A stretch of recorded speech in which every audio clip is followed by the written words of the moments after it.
Oi, Garela! Hoje nós vamos fazer o desafio do marshmallow! Yay! É aquele desafio lá de há muito tempo. Como diz minha mãe, 1900 Guaraná de bolha. Guaraná de bolha. É, porque antigamente o Guaraná geralmente era com bolha. Lá em 1900. Hoje em dia nem os vinhos mais vendidos com olho. Exato! Enfim, o desafio é quem consegue ficar com mais marshmallow na boca, é isso? Sem morrer asfixiado. Então,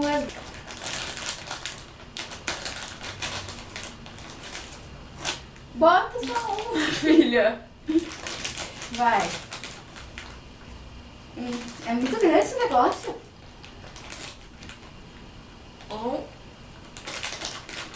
Não é pra comer não, hein? Não tô comendo. Vai logo. Ó, Vai logo. 2. Não é pra me pegar! Toma minha roupa! 2.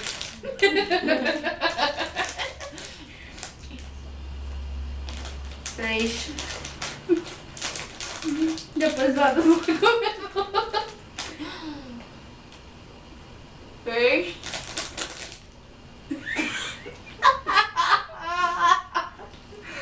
4.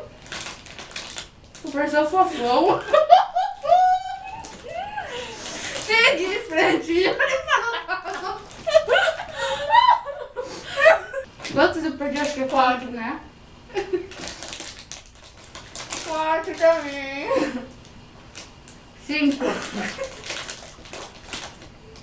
Ai, meu Deus. 5.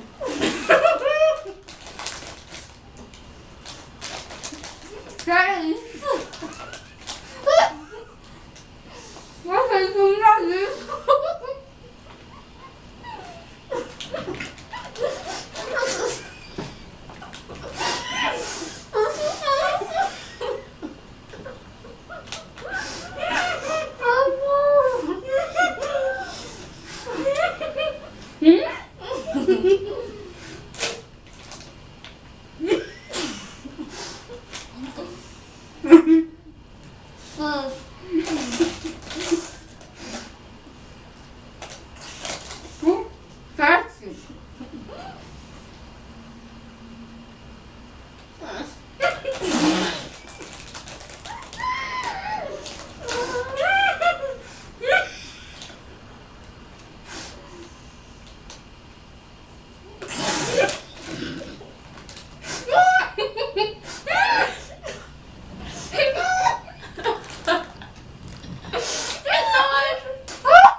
Eu ganhei. Pela tua cara, tu nunca mais vai comer marshmallow na tua vida. Eu não gosto muito de marshmallow. É isso. Aqui temos uma ganhadora, como sempre, né? Obviamente. E a perdedora, né? Ah, tem que falar um negócio, né? Se inscrevam no canal, blá blá blá, curtam. Então, se inscrevam no canal, blá blá blá, curtam, blá blá blá, dê joinha, blá blá blá.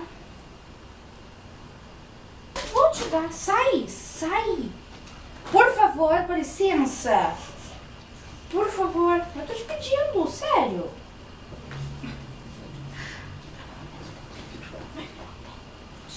Show, falta de educação. Tá, sai pra lá, sai pra lá. Este é o Adolf, que queria um marshmallow, né? Adolf, ele vou ter que sair desse cachorro pra cagar de novo, ele quer cagar de novo. Aí esse negócio me deu dor de barriga, vou cagar com ele lá embaixo. Você nem engoliu. Eu comi. E até que tava vencido esse negócio que me deu.